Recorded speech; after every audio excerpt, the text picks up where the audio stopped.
mga senior citizens, sa ating pong mga kababaihan, sa ating pong daycare worker, madam, sa ating pong mga barangay tanod,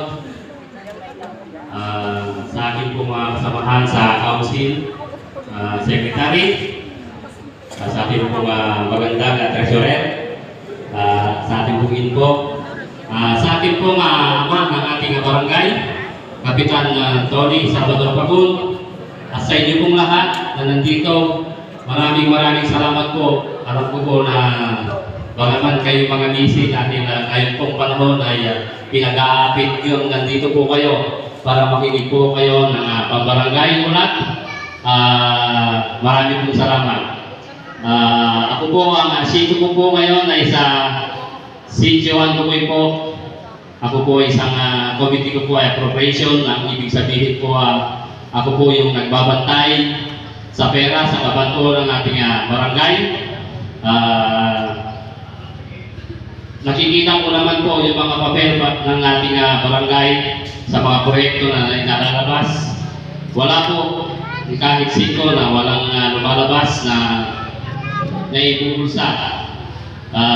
Natapos po yung proyekto, phase 2 po, yung tinatawag na Yandaan po.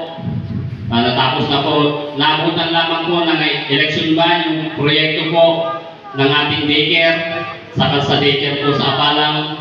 Pasensya na po dahil po ang pera po ng barangay, bagamat 7,173,000 na hindi po minsanan sa isang taon na dumarating. Ito po ay quarterly po, kaya naghihintay po tayo para itong mga proyekto po ay mas mapaganda po natin.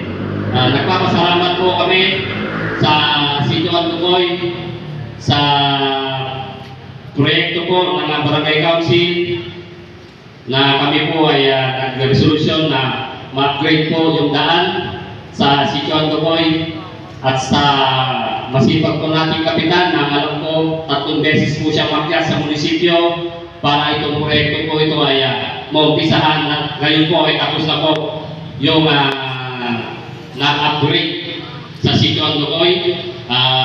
Lubos po na nagpapasalamat ang konseho kay sa ating butihing mayor na inaksyonan po agad ang kahilingan po ng ating butihing kapitan. At ang sabi po kanina ni Kagawad Romy Rapisaban na nakasunod na po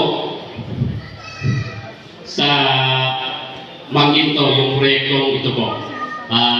Muli po, maraming salamat po sa inyo pong pagdalo at sa pakikinig ng aming mga ulat. Maraming salamat po sa inyong lahat. Magandang hapon po.